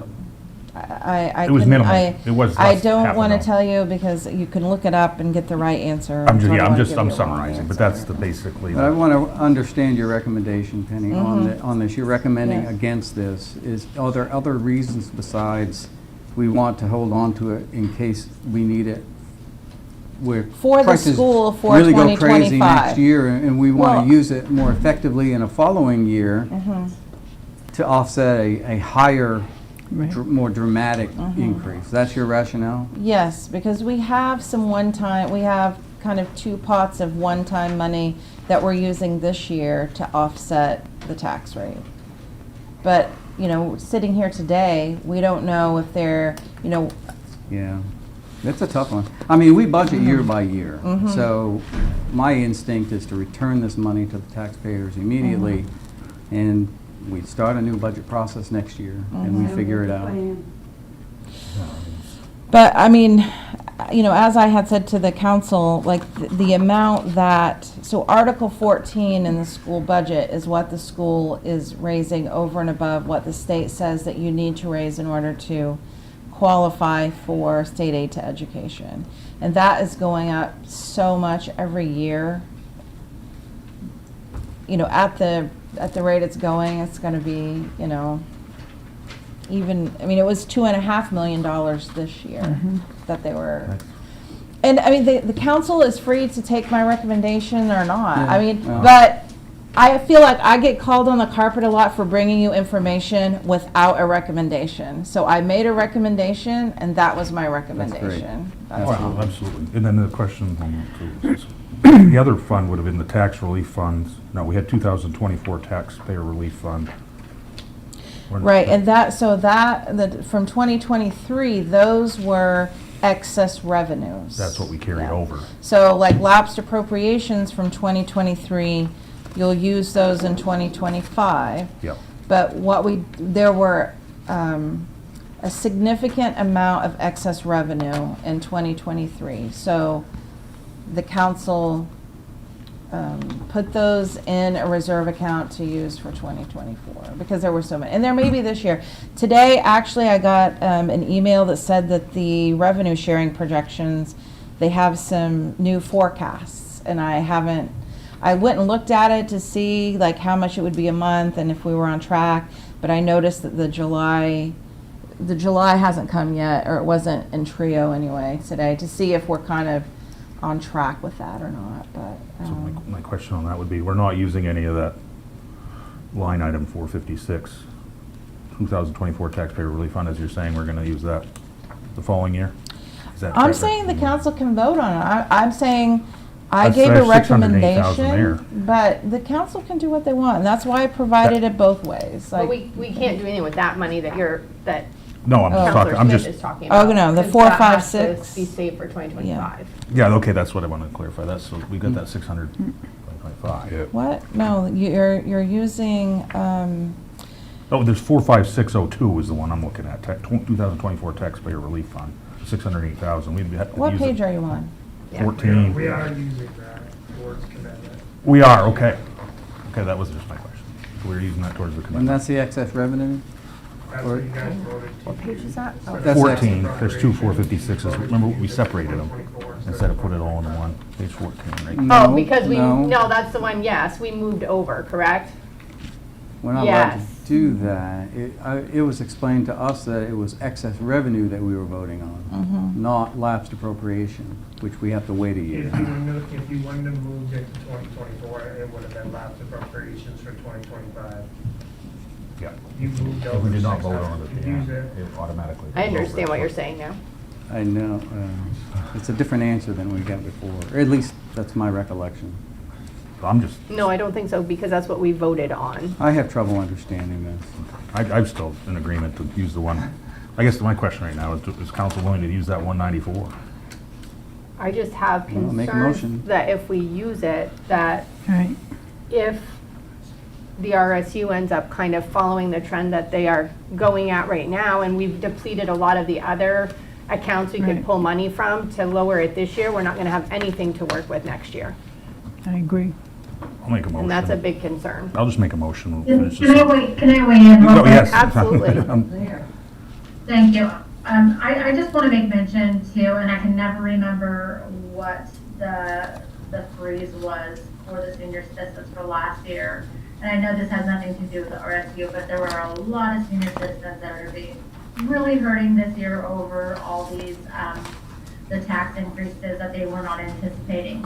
So I just wanted to keep that on everybody's forefront of their mind. We had the tax raises last year from what was it, the audit that happened. So everybody's taxes went up, and then we are going to see the senior citizens who thought that they had the freeze happen that are now having that not happen. So we're going to see that happen, plus the RSU increase for this year. So I anticipate there's going to be a lot of hurting citizens this year. I will hope that we're going to have some excess funds. Maybe we won't, and that might be a gamble that we're taking. But right now, we do have money that we can help people who are certainly going to be hurting unnecessarily because of what our government did to them, not our city government, but our main government did to them with that policy. And I just feel like there's something that we could do through our council to help a little bit in a little way offset. Now, may that come back to bite us in the butt a little bit next year if RSU does a hike. You know, the truth is that the citizens of our town is going to have to make that decision because they are still responsible for voting if RSU asks for another increase and they choose to go and accept that increase and vote yes. So should RSU ask for another astronomical increase and the citizens vote yes, then that's going to be something that they're going to be kind of responsible for. That's right. But right now, we do have the ability to maybe help the people that might be hurting for a different reason and not necessarily be thinking along the lines of we are offsetting the RSU, but maybe think along the lines of the other people that are hurting for those reasons that didn't really put themselves in that predicament. So just my 2 cents. Does that require a motion? I'll make a motion that we take the money from line G1 456 2021 tax relief fund 194 790 and 77 cents and add it to, and use it to offset the expense budget. Second. I'll second. Oop, beat you to it. Okay, we have a motion and a second. Any further discussion? Oh, I'm sorry, ma'am. Yeah, just the council right now. You know, for me, I just want to say, and I felt like this since we started this conversation weeks ago, I've been very much on the fence about this because I agree absolutely with what Councilor Lovewell just said. I'm also very concerned about what's gonna Right. happen next year if we don't have some money that can help offset if the citizens vote for some really big hike with the RSU. So, I mean, for me, I could go either way. I feel like this is just such a gamble, but maybe it's one we take, because it is gonna help a lot of folks out. I don't know, this is a tough one. We're in a tough spot. I agree, it is a tough decision. I think we can do what we can do today. And so I support the motion. Any further discussion? Okay, Bagley, Aye. Kelly?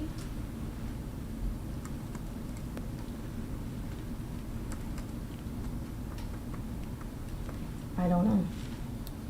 I'm just really torn.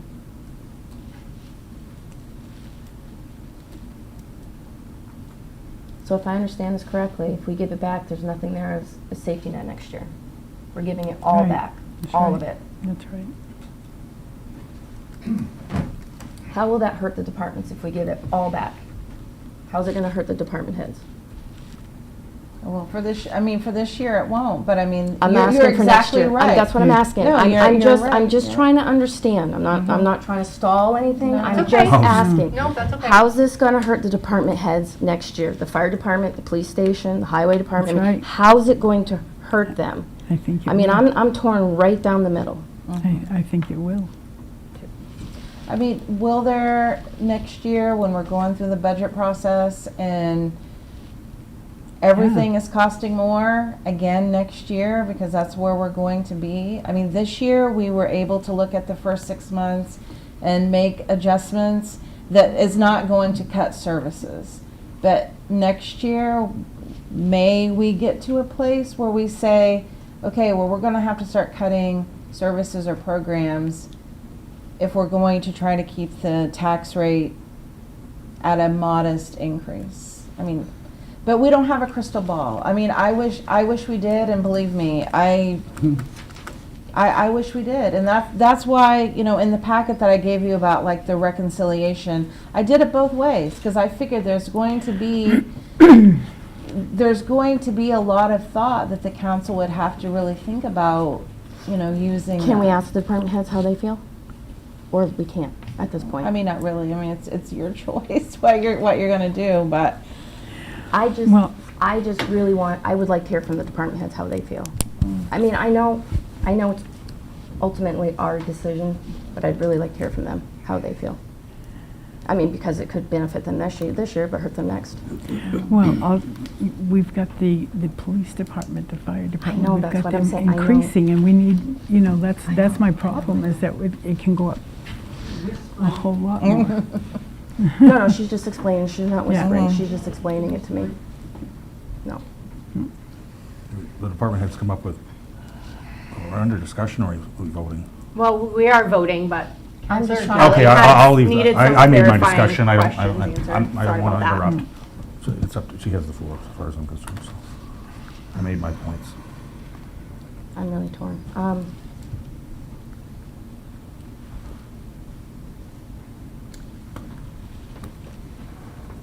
I'd have to say no. Follow your heart. Hmm? Follow your heart. Lovewell, Aye. Morrow, No. Smith, Aye. Terrio, No. no. Motion fails. It's a tough call. It is. It is. But it's going to be tough for next year. Any I change am in my so policy, worried. I was not going to get any coordinators. I'm so Coordinator. I didn't, I'm just, I am. I feel bad, but it's just going to get worse. It's going to get worse. And I'm happy that we could at least bring it down.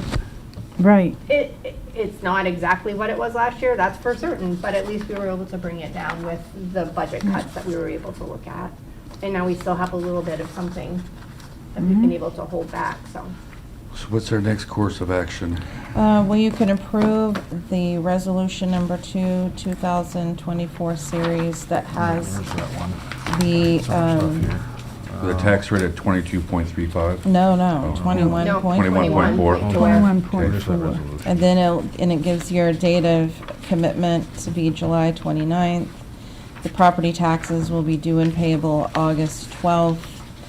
Interest will begin on delinquent 2024 property taxes on October 1, 2024. The rate of interest to be charged would be 8.5%. That's the maximum allowed by the Right. state. The interest rate applied to overpayment or abatement of property taxes at 0. And then you have the amended revenue budget under number 7. And under number 8 is the amendments to the expense budget. Madam Mayor, I make a motion to approve Resolution 2, 2024 series, a resolution of the Caribou City Council establishing the 2024 tax mill rate and collection items. Second. Moved and seconded. Any further discussion? So if this, Yes. this motion is covering all 1 through, 9. 9. it's covering 1 through 9? The entire resolution? Yes. Okay. That's all I wanted to clarify. Well, I for one think we could do better, so I'm not going to support this resolution. Okay, thank you. Anyone else? Me. Okay. All right, Bagley, No. Kelly,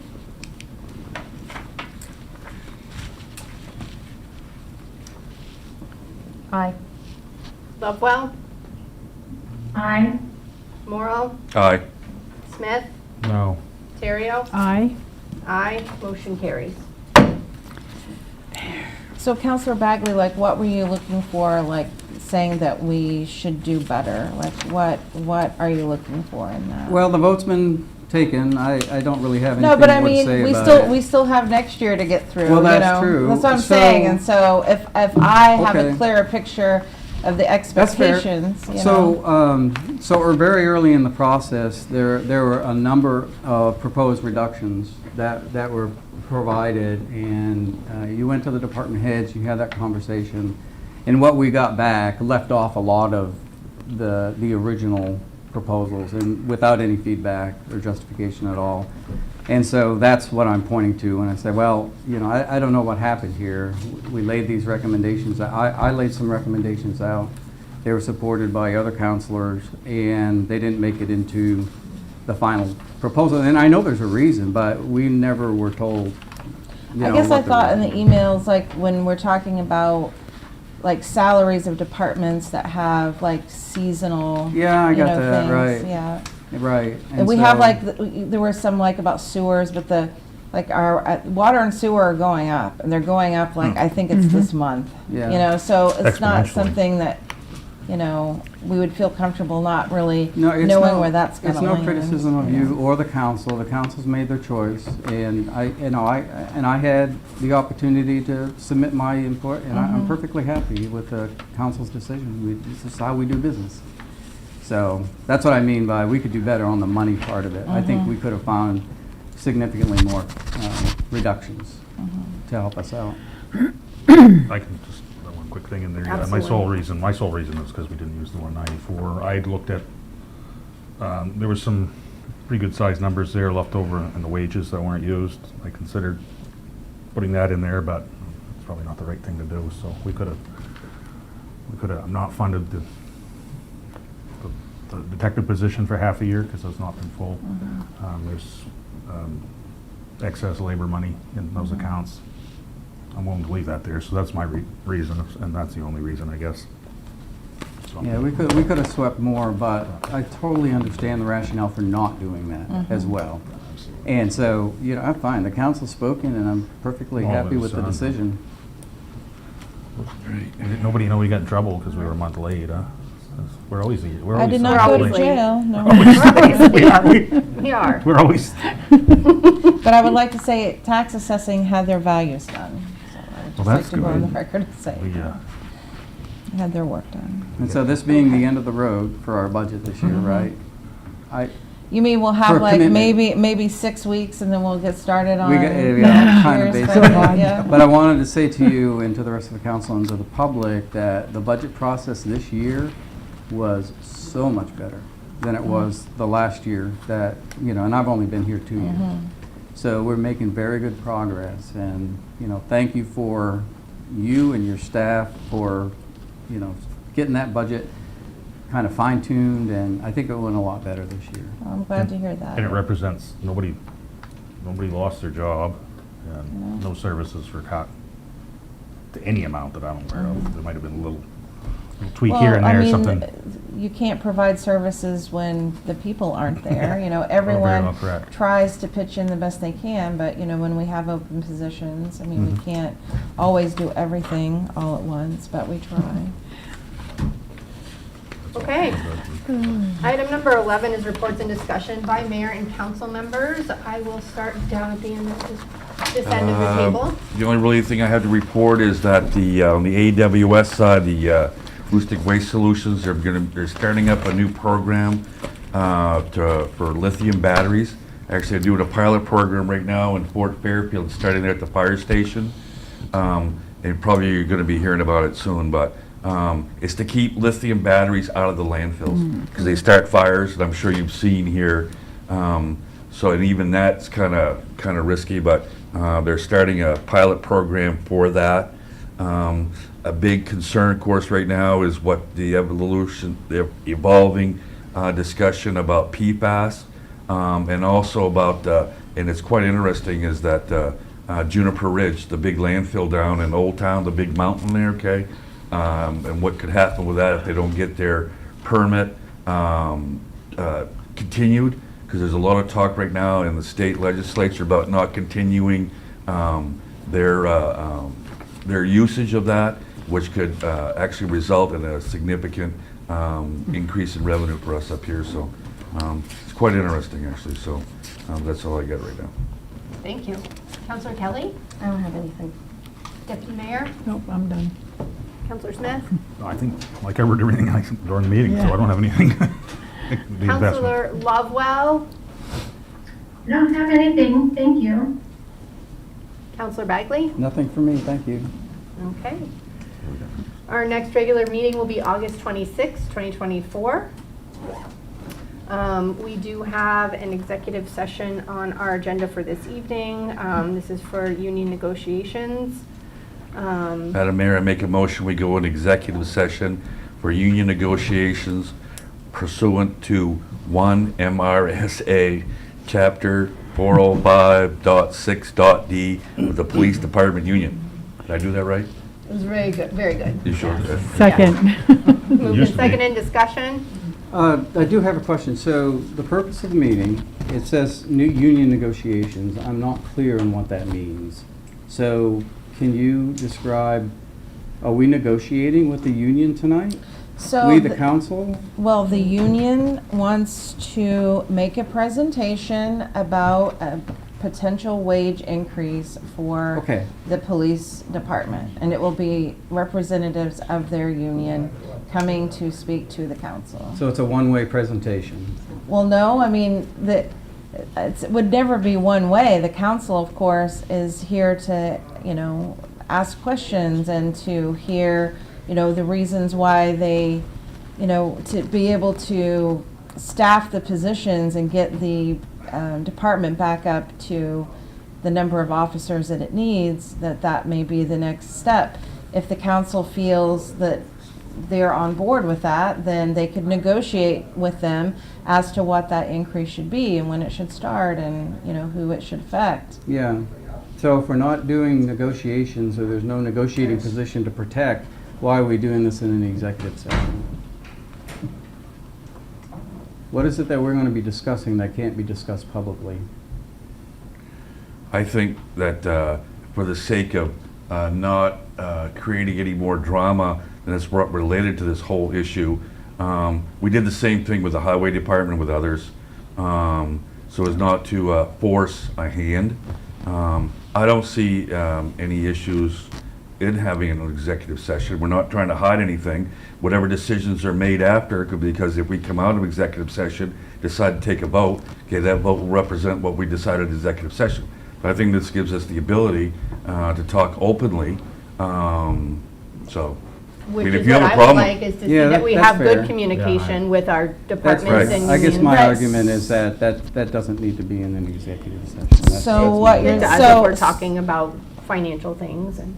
well, in people's positions, I guess, but, so, I guess I'm trying to follow the train of thought. So the way, and I'm not saying we have to do things the way we've always done things, I'm not trying to suggest that, but since I've been here and been manager, you know, if you have union negotiations, they're not public. You know, we would have members of the department and their representatives from the union that would be present with me and usually another member of the council. And then they would come up with something to present to the council. But I guess this is kind of taking the middleman out. But, you know, certainly if the idea was to have a middleman and you would be happier with me and someone from the council speaking to them and then bringing something back to discuss an executive session, which is the way it's been done before. I mean, we certainly can do Just that. only in the but- last couple of years, it's been done that way. Well, Yeah. I have no other point of reference other than whatever started Yeah. and, you know, when I came in 2021, you were doing like all three unions, like the first week when Mr. Barker was still here and I was, you know, trying to learn about manager stuff and, you know, that relationship between kind of the trifecta of the unions, the council, and where the manager fit into that. You did all three of them at the, you know, at that time you were negotiating with, but Mr. Marker had brought back what he had gained from the unions to the council, and you know, you talked about it in executive session. If that wasn't the way it was supposed to have been done, maybe somebody could have clued me into that the last 2 years when we've negotiated with other unions, and that's the way I did it because that was the way I guess I thought I was supposed to be doing it, and It's the way it's been done since I've been on this council. Yeah. You? Madam Mayor? Absolutely. Okay, so, Yeah. so I'll I made a second. motion, I made a I'll second motion. Okay, so we have a second. Okay, so can we vote, see if we can go into executive If session or anyone not? chooses to not stay for that executive session, they don't have to. Right? Yes. So, call your roll Right. call. Bagley? No. Kelly? Aye. Lovewell? Aye. Morrow? Aye. Smith? Aye. Terrio? Aye. Aye. Motion No, aye. carries. Quick question on the Thank you, everyone, for joining us, and we'll take a quick break before executive session. executive session too. did We're I gonna- print we're out, gonna get her off or Zoom, did put her on you the get, phone, right? okay, you did, good. That's how we- Yes. Thanks. So everyone could please Okay, turn off thanks. your microphones. Because I know that we've. We'll have her do it while you get her off Zoom, have her talk on speakerphone. There's two copies of the resolutions I can page.